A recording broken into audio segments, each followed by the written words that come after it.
नमस्कार। राजस्थान की तमाम फटाफट खबरों में आपका स्वागत है। राजस्थान की खबरों के लिए आपसे निवेदन कि यदि आपने हमारे चैनल को सब्सक्राइब नहीं किया है तो कृपया करके आपके अपने चैनल को सब्सक्राइब कर लें। तो बढ़ते हैं आज की बड़ी खबर की ओर, जो आज राजस्थान में बची हुई 13 सीटों पर मतदान होने जा रहे हैं उसकी।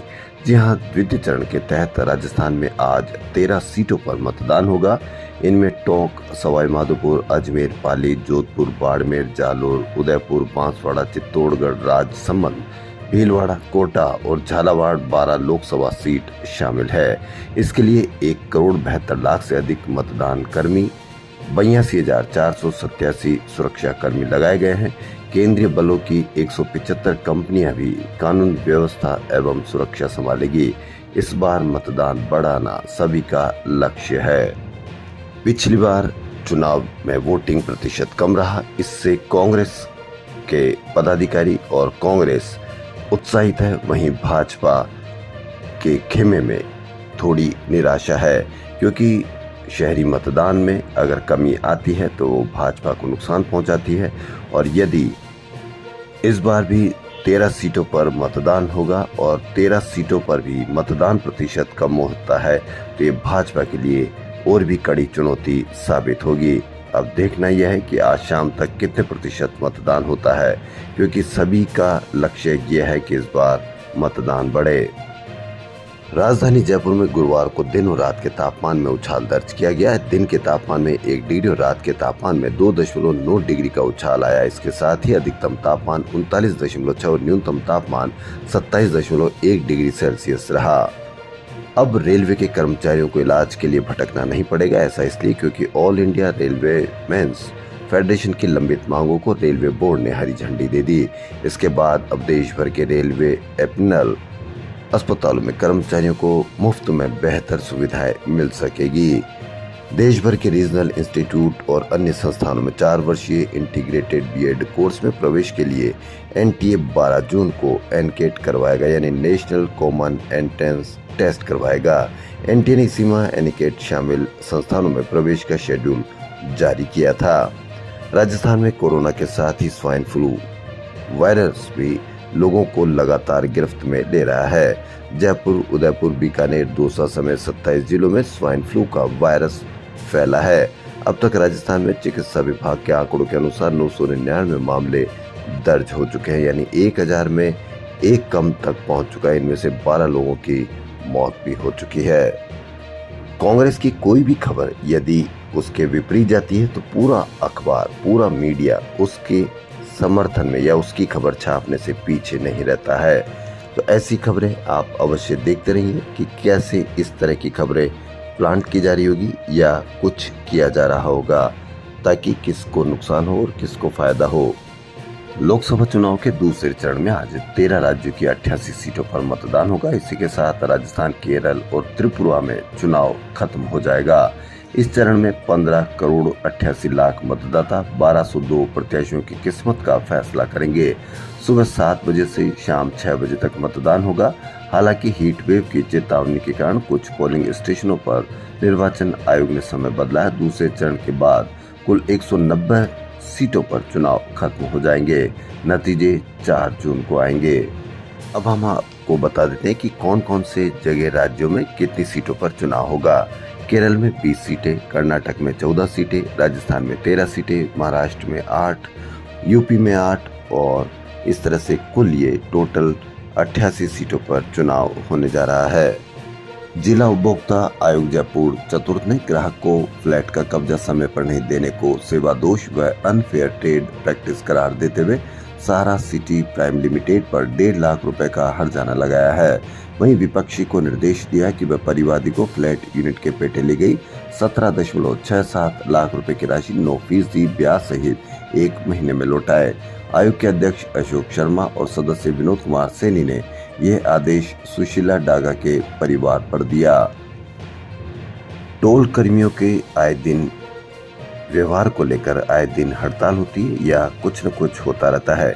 इसी के सिलसिले में जयपुर रोड बस्सी नागान टोल पर बुधवार रात्रि को सरपंच के अध्यक्ष दिनेश निठारवाल और उनके साथियों के साथ टोल कर्मी द्वारा की गई मारपीट और बदसलूकी के खिलाफ जनप्रतिनिधियों का दूसरे दिन गुरुवार को टोल के पास धरना जारी रहा।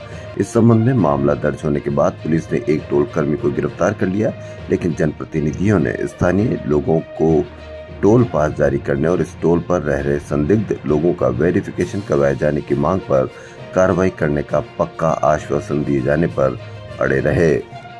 श्री अमरापुर धाम एमआई रोड पर पिछले 5 दिन से चल रहे सिंधी क्षेत्र मेले में गुरुवार को प्रातःकालीन बेला में सुबह 5:30 बजे हाजरा हुजूर सतगुरु स्वामी भगत प्रकाश महाराज एवं सत मंडल द्वारा भगवान श्री लक्ष्मी नारायण कर नवीन पोशाक धारण कराई गई। जोधपुर से आए बाल्य कलाकारों ने रामायण पर सुंदर मंचन किया। इस मेले में रोजाना करीब 30,000 से अधिक श्रद्धालु शामिल हो रहे हैं। जिला अल्पसंख्यक कल्याण अधिकारी जयपुर अभिषेक सिद्ध की पहल पर अल्पसंख्यक कार्यालय में जिले के सभी मदरसे स्कूल के शिक्षा अनुदेशकों के साथ होली ईद स्नेह मिलन कार्यक्रम का आयोजन किया गया। जैसा कि आप सब जानते हैं, प्रतिदिन हम राजस्थान वासी को किसी न किसी स्पीड से हम टक्कर से कोई न कोई हम किसी न किसी को मार ही देते हैं। ऐसा ही एक वाकया देसूरी थाना क्षेत्र के नारलाई नाडोल मार्ग पर गुरुवार दिन में तेज रफ्तार कार ने तेज रफ्तार कार ने बाइक को टक्कर मार दी। टक्कर इतनी जबरदस्त थी कि बाइक से उछलकर युवक व उसकी बहन सड़क से करीब 50 फीट दूर जा गिरे, जिसमें दोनों की मौके पर ही मौत हो गई। तेज रफ्तार ये हादसा नहीं बल्कि हत्या है। हत्या के बाद, यहाँ लिखा है हादसे के बाद, जबकि हत्या के बाद कार चालक मौके से भाग गया। हम तेज रफ्तार पर जब तक कंट्रोल नहीं करेंगे, जब तक हम इसी प्रकार हत्याएं करते रहेंगे। कृषि कानूनों के खिलाफ व अन्य मांगों को लेकर संगरिया के रतनपुरा चोटाला बाईपास कैंचियों पर किसानों को धरना पिछले 46 दिन से जारी है। ऐसे में किसानों ने राजस्थान हरियाणा सीमा पर स्थित रतनपुरा बॉर्डर को राजस्थान के आंदोलन का केंद्र बना रखा है। किसान दिन और रात बैठे रहते हैं। ऐसे में तेज गर्मी से बचाव के लिए किसानों ने अपनी ट्रैक्टर ट्रॉलियों पर इंतजाम कर रखा है। हम आज आपको बताते हैं कि हमारे राजस्थान में कौन सा आखिरी गांव है जहां पोलिंग पार्टी रवाना हुई। बाड़मेर का जिला मुख्यालय से लगभग 130 किलोमीटर दूर भारत पाक सीमा पर सटे देश के आखिरी गांव अकली में स्थित मतदान केंद्र पर मतदान कराने ईवीएम और ले जाते अधिकारियों की फोटो वायरल हुई है। चारों ओर रेतीले धोरों से घिरे इस गांव में कुछ किलोमीटर पर ही बॉर्डर दिखाई देता है। जी हां, सैल्यूट इन अधिकारी कर्मचारियों को। राजस्थान लोक सेवा आयोग की तर्ज पर अब राजस्थान कर्मचारी चयन बोर्ड ने भी बिना योग्यता भर्ती के लिए आवेदन करने वालों पर सख्ती प्रारंभ कर दी है। बोर्ड ने वर्तमान में चल रही 10 भर्तियों में शैक्षणिक योग्यता या संबंधित प्रमाण पत्र के बिना आवेदन करने वालों पर एफआईआर दर्ज कराने की तैयारी की है। इससे पहले बोर्ड ने अयोग्य अभ्यर्थियों को आवेदन वापस लेने का मौका दिया है। बोर्ड का कहना है कि भर्ती के लिए उल्लेखित शैक्षणिक योग्यता या संबंधित प्रमाण पत्र नहीं होने के बावजूद भी ऑनलाइन आवेदन कर दिया है या गलत सूचना अंकित कर दी है, तो ऐसे आवेदकों को अपना आवेदन प्रत्यारहित करने का प्रावधान किया गया है। ऐसे आवेदक 26 अप्रैल से 2 मई तक एसएसओ पोर्टल पर लॉगिन कर अपना आवेदन वापस ले सकते हैं। इस छूट के बावजूद अगर किसी ने भर्ती में अयोग्य होते हुए भी आवेदन वापस नहीं लिया तो पात्रता जांच के बाद कानूनी कार्रवाई की जाएगी। एक सराहनीय पहल, सराहनीय कदम। उदयपुर का चर्चित कांड, कन्हैया लाल टेलर की जून 2022 में हुई नृशंस हत्या मामले में आरोपियों को चार्ज सुनाने के लिए 2 महीने बाद भी अभियोजन के एक भी गवाह के बयान दर्ज नहीं हुए हैं, जबकि मामले में 5 तारीखें पड़ चुकी है। महत्वपूर्ण बात यह भी है कि अभियोजन के इन गवाहों में घटना को चश्मदीद गवाह ईश्वर गौड़ सहित कन्हैया लाल का बेटा भी शामिल है। कन्हैया लाल का बेटा 2 बार गवाही के लिए कोर्ट आया, लेकिन आरोपियों की कोर्ट में पेशी के चलते उसकी गवाही नहीं हो पाई। अब 4 मई को भी एक गवाह के बयान दर्ज होने, अभियोजन की गवाही शुरू नहीं होने का मुख्य कारण अजमेर जेल से आरोपियों की जयपुर स्थित एनआईए मामलों के विशेष कोर्ट में पेशी नहीं होना है।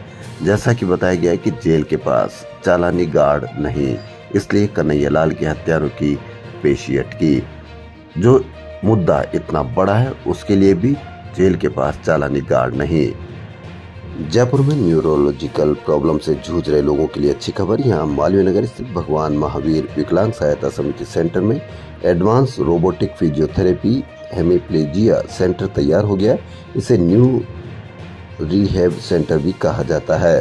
फिलहाल इसकी मशीनों से पेशेंट्स पर ट्रायल चल रही है। जल्द इसकी औपचारिक शुरुआत की जाएगी। ये सेंटर करीब 8 करोड़ की लागत में बनाया जा रहा है। राजस्थान की खबरों फिलहाल इतना ही। यदि आपको हमारा चैनल पसंद आए तो लाइक, सब्सक्राइब और शेयर अवश्य करें। धन्यवाद।